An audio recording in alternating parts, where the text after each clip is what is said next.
আসছে নৌতাপ ২০২৪। নাসারা জানিয়েছেন যে আগামী ২৫ মে থেকে শুরু হবে নৌতাপ। এই সময় সূর্য যেন আগুন ছড়াতে শুরু করবে পৃথিবীর বুকে। সূর্য প্রতি বছর যে সময় রোহিণী নক্ষত্রে অবস্থান করে সেই সময়টাই সবচেয়ে বেশি গরম পড়ে।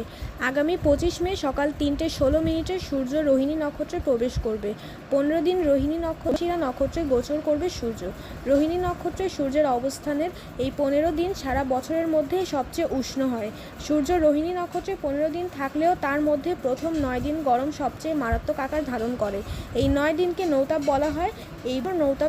এই বছর নৌতাপ চলবে আগামী ২৫ মে থেকে ২ জুন পর্যন্ত। আসছে নৌতাপ ২০২৪। নাসারা জানিয়েছেন যে আগামী ২৫ মে থেকে শুরু হবে নৌতাপ। এই সময় সূর্য যেন আগুন ছড়াতে শুরু করবে পৃথিবীর বুকে। সূর্য প্রতি বছর যে সময় রোহিণী নক্ষত্রে অবস্থান করে সেই সময়টাই সবচেয়ে বেশি গরম পড়ে।